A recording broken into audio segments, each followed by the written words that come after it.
নমস্কার বন্ধুরা, আইতবে সহযোগিতায় স্বাগত। আজকে আমি চিকেন পিৎজা করে দেখাবো। এজন্য চিকেনগুলোকে ছোট ছোট টুকরো করে কেটে নিয়েছি। হালকা গরম জল নিয়েছি, 1 চামচ ইস্ট দিয়েছি, আর চামচ চিনি দিয়েছি।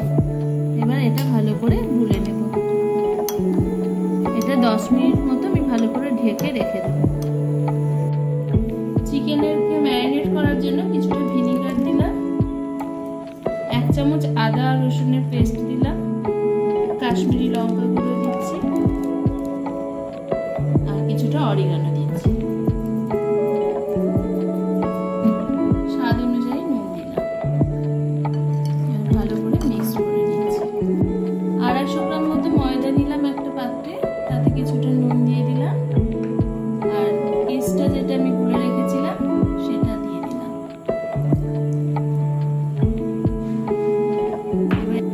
এবার এটাকে ভালো করে মিক্সড করে নেব। এটা মাখা হয়ে গেছে। এবার আধ ঘন্টার জন্য আমি এটাকে ভালো করে ঢেকে রেখে দেব। চিকেনটা ভাজার জন্য আমি খানিকটা বাটার নিয়ে নিলাম। এটা সাদা তেলেও করা যায়। চিকেনগুলো একে একে দিয়ে দিচ্ছি। চিকেনটা ভাজা হয়ে গেছে। এবার একটা পাত্রে আমি তুলে রেখে দেব। এটা অনেকটাই ফুলে গেছে। এবার এটাকে আমি একটু ভালো করে মেখে নেব।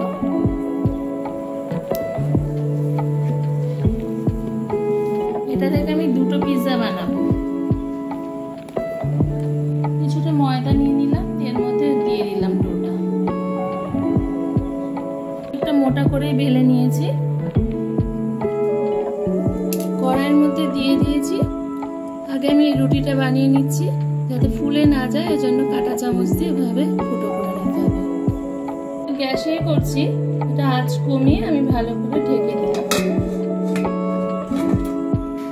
পিৎজার জন্য আমি সবজি নিয়ে নিলাম। পেঁয়াজ খানিকটা কেটে নিয়েছি, red bell pepper, yellow bell pepper আর গ্রিন ক্যাপসিকাম আমি নিয়ে নিয়েছি। 5 মিনিট ঢেকে তৈরি করে নিলাম। এদিকে একটা বাটিতে আমি চিজ গ্রেট করে নিয়েছি। এর মধ্যে আমি পিৎজা সস দিয়ে দিচ্ছি। এটা বাড়িতেও বানানো যায়, আমি অন্য সময় রেসিপিটা দেখিয়ে দেব।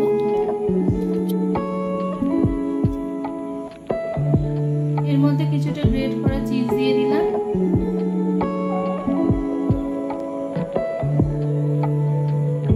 এবার এগুলোকে সাজিয়ে নিচ্ছি।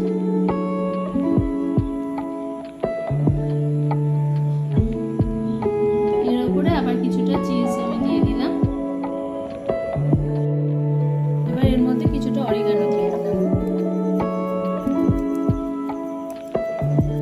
কড়াইয়ের মধ্যে দিয়ে দিলাম। এবার ঢেকে আমি 5 মিনিট মতো রেখে দেব।